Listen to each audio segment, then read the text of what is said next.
Hey everybody, this is Anthony from VR Game Rankings. Welcome to our newest episode of the daily vlog series. It of course is Friday, December 8th, and this is episode 49. And I do have a handful of news stories that we can get into today, so why don't we go ahead and just jump right into it. Now, a lot of the news is coming from the Game Awards show, which of course took place last night and was hosted by Jeff Keighley. Okay, so the biggest news of the day, of course, is Alchemy Labs' new game has been announced. Now, we heard that they were going to announce their new game, and we were, of course, very interested to see what is going to be this new game from Alchemy Labs. Of course, they brought us Job Simulator, they brought us Rick and Morty, they were purchased by Google, and we didn't know exactly how that would affect things, but they did announce that they were going to be announcing a new game, and it was announced, and it's called Vacation Simulator. So yeah, it kind of appears to be somewhat of an unofficial sequel, if you will, to Job Simulator, Vacation Simulator, Job Simulator. And if you've seen the trailer, and I'm sure a lot of you have seen the trailer, you can see that there are other robots that are floating around, and there is a very similar style to what went on with Job Simulator, and they keep calling you human, and did you do this human? Did you find this human? And so it has a similar comedy stylings that we got from Job Simulator. And we got a trailer for this. Now, this game is coming to PlayStation VR, HTC Vive, and the Oculus Rift at some point in 2018. We do not have any kind of a firm release window for this game. Now, when this game was first announced, the reactions were a little bit mixed. A lot of people were excited about this and thought, oh, this is going to be cool. It's very similar to Job Simulator. This is going to be awesome. But other people were like, really? Another one of these? It's just another skin. This is what a lot of people said about Rick and Morty, that Rick and Morty basically was not its own real game. It was more of a Rick and Morty skin on top of Job Simulator. Now, that's partly true, partly not true, but that's what you're going to get when you come out with something. There's going to always be a little bit of criticism that follows it. Now, personally, what I saw from the trailer, I don't know, this looks good, this looks fun. It's not a major departure. It would kind of be nice to see Alchemy Labs step out of their comfort zone a little bit more and do something completely original and different than anything that we've seen before, and that definitely is not what we're getting here. What it looks like is this is probably going to be extremely similar to Job Simulator in a lot of ways, except instead of putting you into various job scenarios, you're going to be placed in various vacation scenarios. And in the trailer, they show you in what appears to be a tropical island area where you're kind of at the beach and you're exploring and looking for catching fish or looking for shells and things like that, and you're in a beach type of scenario. This is probably one of, I would guess, 4 major scenarios that they'll have in the game, and I'm sure they'll have other interesting vacation scenarios on offer as well, and it will probably provide a similar amount of gameplay and game length as we got with Job Simulator. Pricing, we don't know anything about pricing. I would have to assume it'll probably be in the $29.99 range, which is similar to what they had going on with both Job Simulator and Rick and Morty, so probably in that kind of price range, and the length of the game will probably be similar to Job Simulator, I would imagine. So but the cool thing about Alchemy Labs, the one thing where I will give them the benefit of the doubt, is when it comes to VR developers that are out there, I don't know that there's another VR developer that does a better job with actual interaction with your hands. Now, once you get into a VR world and once you actually have hands where you can grab things, you kind of naturally expect that you're going to be able to grab this, you're going to be able to grab that, and you're going to be able to interact with a lot of things. But we've seen it a million times in various VR games. You get into these games, you see a drawer, you see a refrigerator, you see a cabinet, you want to open it up. But how many times have you seen a refrigerator in a VR game and you go to open the refrigerator door, it doesn't do anything? You see a microwave, you go to open the microwave door, it doesn't open. You see a dresser drawer, you try to open it, no interactivity. Cabinets, no interactivity. You see cups, or you see a pencil or a hammer or something laying on a table. You think you can go and grab it, but you can't. It's basically glued to the table. We see this all the time. And the difference with something like Job Simulator and Rick and Morty is almost everything that you see in the environment has some interactivity. You can pick it up, you can do something with it. There's some type of interactivity that's included. And that's the major difference that Alchemy Labs brings to the table. And I would imagine with Vacation Simulator, this is not going to change. There's going to be incredible levels of interactivity. And that's really what Alchemy Labs does better than just about anybody else out there. So despite the fact that this is another cartoony game, very similar to their very first game, I still am looking forward to this. Now, how high am I going to put this on my most wanted list? Well, I don't know that it's going to enter my top 10, to be totally honest with you, but I'm still very much looking forward to it, and it does look like it's another high-quality game that we have to look forward to in 2018. And once again, this is coming to HTC Vive, Oculus Rift, and PlayStation VR, so it's coming to all the major VR platforms, so we definitely have that to look forward to later in 2018.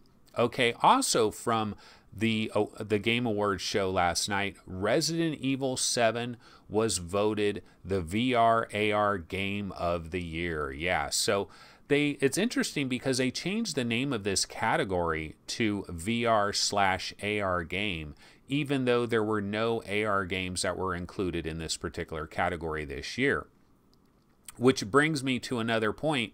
We don't really have an AR platform that is out there. It's funny, we go to all these VR gaming websites and we see so many stories of AR headsets, and it almost seems like, oh yeah, VR and AR, but we really don't have a legitimate AR platform that is out there. Obviously, we have HoloLens, but HoloLens is $3,000, and it's really a developer platform right now.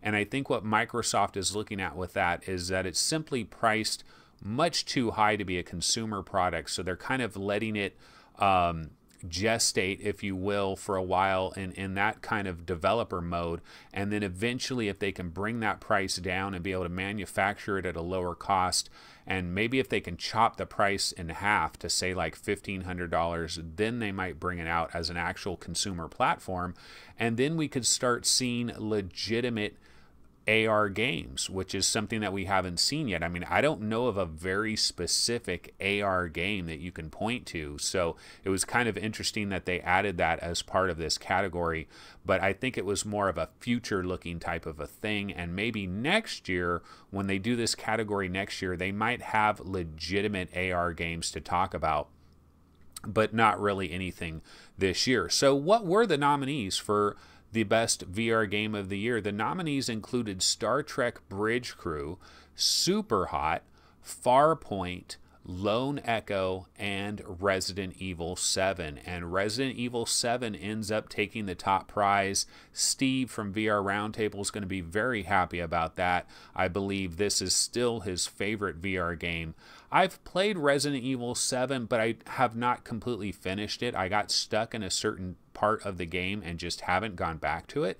But I can absolutely respect Resident Evil 7 being named Game of the Year. In fact, it's actually very impressive that it did win this award considering how early in the year it came out, because a lot of times when you have these different award shows, usually there's kind of a recency bias that can affect the show to some degree, and games that come out in January, February, and March don't get the same kind of consideration as games that come out in September and October and November, much more later in the year, closer to when the award show actually happens.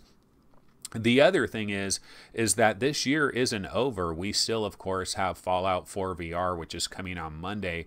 We have LA Noire, which is coming next week as well, later in the week, I believe. And so we still don't have all the VR cards on the table, so to speak.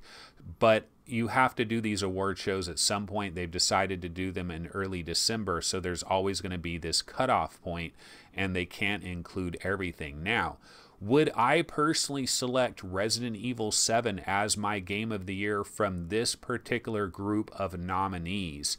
I would probably say no. I would actually go with Lone Echo out of this particular group of games. I believe Lone Echo, I've said it a number of times, but one of my dreams for as far as gaming is concerned, I mean, this is something I've been dreaming about since the very first time I've ever seen a video game. I mean, since way back in the Atari 2600 days and all throughout the Nintendo years and the Super Nintendo and the Sega Genesis and all the years that I've been playing video games.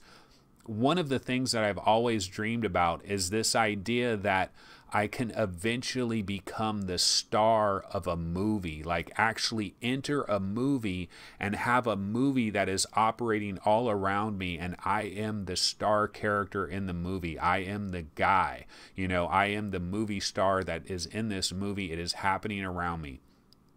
And Lone Echo, say what you will about Lone Echo, but I believe it comes closer than any other experience we've ever seen. Like, there were certain points of time in Lone Echo where I felt like I was in a science fiction movie. It felt that real. You have that human character, Olivia, and she's talking to you and you're interacting with her. Now, you're not the main character actually in Lone Echo. You're like the supporting actor, and Olivia is the star, but still you have a role there. And at times you feel like you are in this world, and this world seems as real as it can possibly be. It's truly magical. We're not quite there yet. I mean, obviously the graphics need to get a lot better. The interactivity needs to get even better. But man, Ready at Dawn really killed it with Lone Echo. And of these particular nominees, I think I would actually give it to Lone Echo. But Resident Evil 7 is a very worthy winner, no question about it. I mean, there's nothing wrong with Resident Evil 7. It's an incredibly powerful game. It's incredibly scary. And the thing that's so amazing about Resident Evil 7 really is this house that you're in and the area that you're in. You really feel a sense of presence there, and you start to really learn this house. You learn where every room is. It starts to become a place, and when you think about it, like later on when you look back upon the game, it's almost like you're remembering this real location that you've been to. It's like, yeah, I've been in that kitchen. I've been upstairs. I've been in the garage. I've been in the different places of this house, and I feel like I was there. I feel like I know that house. And so Resident Evil 7 is a very powerful game. So I have no problem with it winning the VR Game of the Year award. So much love to Capcom, and hopefully we'll get some more VR stuff from them in the near future. So we do have a little bit of more Game Awards show news. Of course, Accounting Plus was announced last night. Now, what we heard going into the show is that Squanch Games, which of course was formerly Squanch Tendo, they shortened their name to Squanch Games. They wanted to avoid any kind of unnecessary situations with Nintendo, and having the name so close, it just made sense. So they changed it to Squanch Games. This, of course, is Justin Rowland and Tanya Watson, and they are the co-founders of this. And they work together with Crows to bring out Accounting. And this is a free experience that is available on the Oculus Rift and the HTC Vive. But Accounting had never come to PlayStation VR. And so what we have here is, this is basically a port of Accounting to the PlayStation VR, but rather than just do a straight ordinary port of the game, they've decided to make it a deluxe version with a lot of bonus features, a lot of extra content that is being added to it. In fact, Justin Rowland basically said that Accounting Plus is going to have nearly double the content that Accounting had. And I don't know how much of this is marketing speak and how much of it is real, or whether it's a little bit of a joke, because you never know with him. But basically, this is going to be a paid experience. You're going to have to pay money for this. Accounting on Oculus Rift, Accounting on the HTC Vive is absolutely free. This is coming to PlayStation VR, and its regular price is going to be $11.99. But if you are a PSVR gamer and you want to pre-order this, you can get a 15% discount, and you can get this for $10.19 with the 15% discount. Now, a lot of people are wondering, is this game going to come? Is Accounting Plus, is this new version, is it going to come to the Oculus Rift and the HTC Vive? Right now, we don't have any information on that. This is coming, of course, I believe on December 19th to PlayStation VR, and it appears to be a timed exclusive. My guess is that it will eventually come to the HTC Vive and the Oculus Rift, Accounting Plus, with all this extra content, and this will be a way where they can finally get some money for it, because obviously everybody loved Accounting, but that was free, and now that they have this new version with extra content, it's a way to generate some more revenue. So I wouldn't be the least bit surprised if, say, possibly February or March, this hits the HTC Vive and the Oculus Rift, and the rest of us can go ahead and play this besides the PlayStation VR gamers. But it is good for PlayStation VR gamers to get an opportunity to play this. It's incredibly funny. I mean, it's really hilarious. It's one of the more unique experiences that you can have in VR. I don't really consider it a game per se. I consider it more of an experience. But it is a good experience. It runs about 20 something minutes if you play the HTC Vive or Oculus Rift version. We don't know what the runtime is on Accounting Plus, but it does appear to have all these additional scenarios. So we'll have to see just how much extra juice is there. And I do wonder, to a degree, is there going to be a little bit of backlash if we find out that there's only, say, another 10 minutes of content that is added to this, and now they're charging $12 for it. Of course, you might just consider, well, they didn't necessarily need to give the game away, Accounting away for free, and they did. So, let's go ahead and understand that as well. And everybody that's creating stuff, they do have a right to charge for this. I mean, a lot of times we are getting a lot of this stuff for free because VR is such a new market. And the pricing isn't there yet, the mass market isn't there yet, so a lot of times this stuff is given away for free. But eventually, these kinds of experiences, we should actually pay for them. Now, as far as how much should it cost for the amount of content we're getting, that is a completely separate debate. But basically, so yeah, Accounting Plus is coming on December 19th. All right, I've got a handful of additional news stories as well that are not related. Oh, actually, wait a minute. One more Game Awards show story to bring up. A new trailer for Dreams, the PlayStation game Dreams by Media Molecule. A new trailer was debuted last night.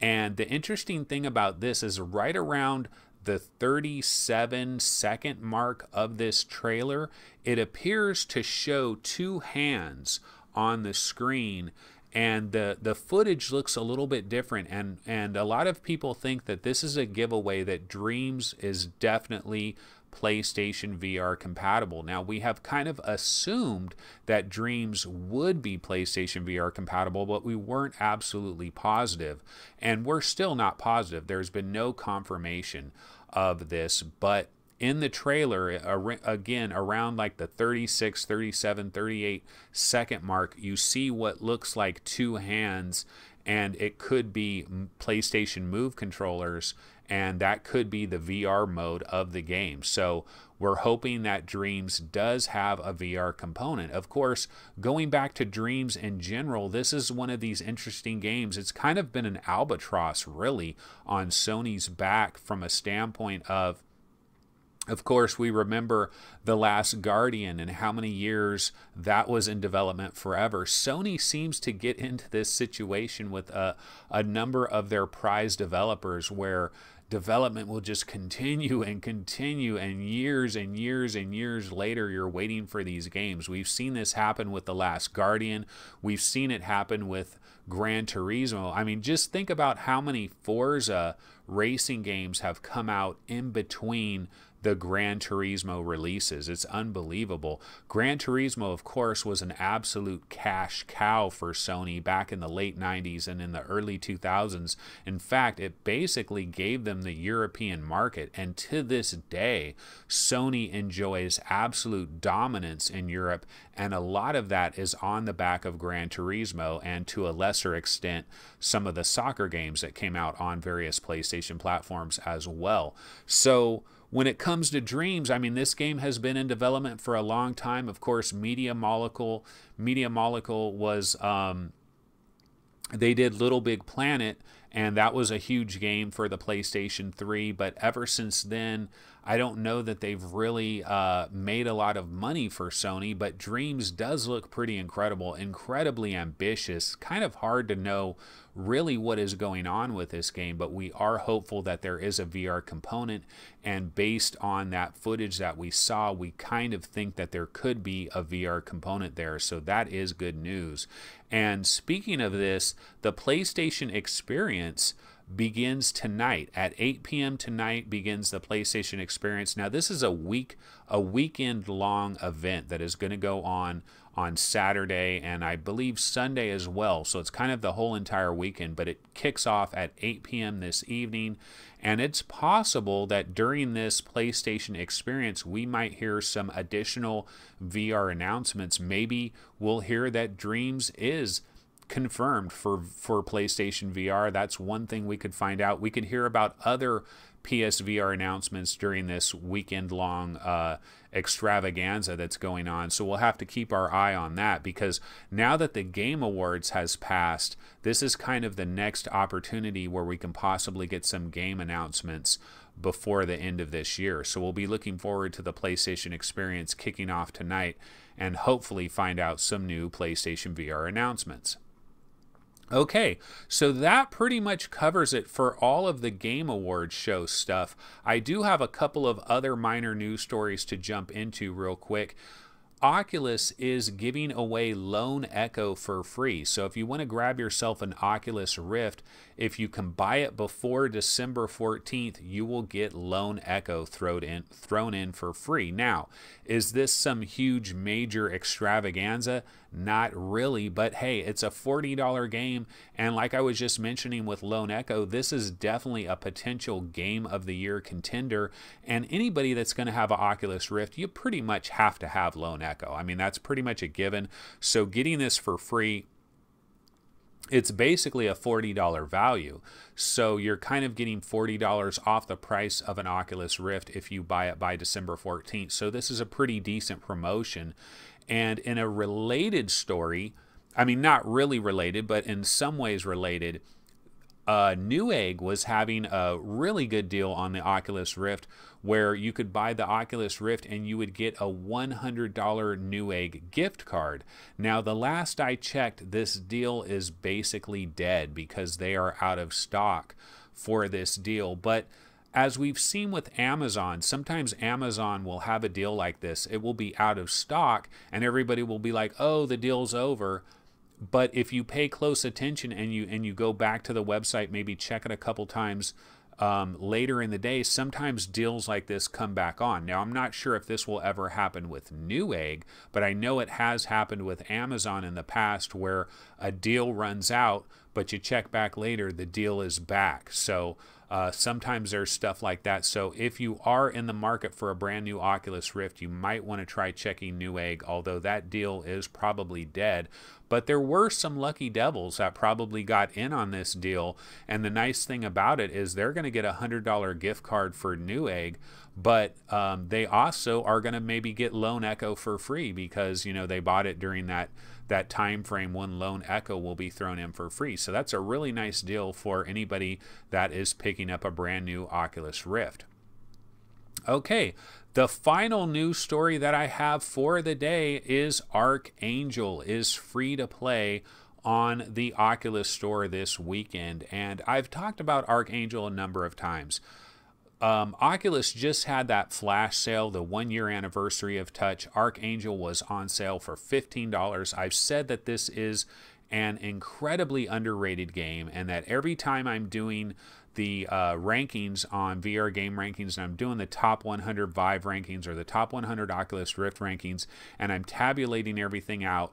And Ark Angel, I think, just doesn't get the kind of respect that I think it deserves. And it's funny because today on the Oculus Rift subreddit, with this story of it being free for this weekend, I saw some people in there talking about, it's on rails, the game sucks, it's on rails, who cares, pass, pass, right?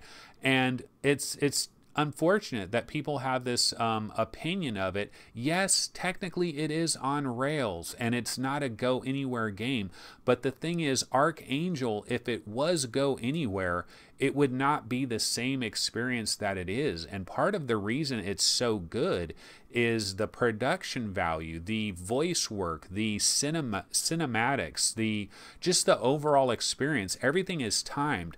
The fact that it's on rails, the developer knows exactly when you're going to see this or exactly when you're going to see that. And so what they can do is they can have these set pieces. They can have these moments that are triggered. The other part of it is, by being on rails, they know that you're looking in a particular area, and it's not a 360-degree thing. You can't turn around and look everywhere that you want to. It's an on-rails experience. So the fact that they don't have to render all this extra stuff in the background that you're not going to be looking at because they know where you're going to be looking, that allows them to pour on additional polish and add more special effects. I really feel like Ark Angel was, a lot of production value, a really cool story, and especially the voice work. Now, you do have the option in this game. You can either be a man or a woman in the game, and I highly recommend people go ahead and choose the man. Now, this is not any kind of a sexist thing. This is just the guy that did the voice work did an incredible job. I tried playing this both as the man and the woman. Now, the woman doesn't do a bad job at all. She does a good job with her voice work, but the guy goes above and beyond. And some of it is quite funny. I mean, it's almost funny how much the guy is almost like overacting and like overdoing it, but at the same time, it's good. It's really good, and I really enjoyed my experience with Ark Angel. I played this on PlayStation VR. I haven't completely finished it. I was probably about 75% into the experience. A bunch of other games came out, and I had to set it off to the side. I just haven't gotten back to it. But with this free weekend trial, I highly encourage anybody out there with an Oculus Rift, definitely go ahead and download this and try it out. Some people might even be able to finish this entire game over this weekend, because the game runs probably somewhere between 3.5 and 4.5 hours, depending on how quickly you go through it, depending on how much you die and how much trouble you have.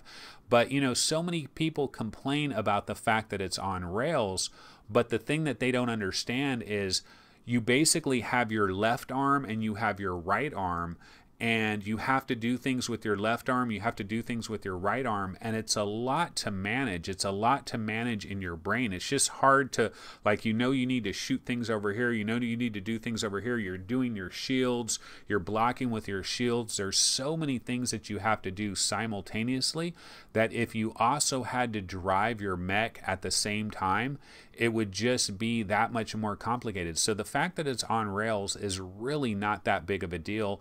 It allows them to pile on more special effects. It allows them to up the production value. There's a lot of great voice work, a lot of good cinematics that are going on this. So I highly recommend everybody check out Ark Angel if you get an opportunity. All right, guys, so we have now hit close to the 29-minute mark, so we're going to go ahead and wrap it up. This is episode 49 for Friday, December 8th, and everybody have a wonderful weekend. Remember, of course, to subscribe to the channel, like the video, go ahead and leave a comment, and I will see everybody on Monday. Take it easy. Later.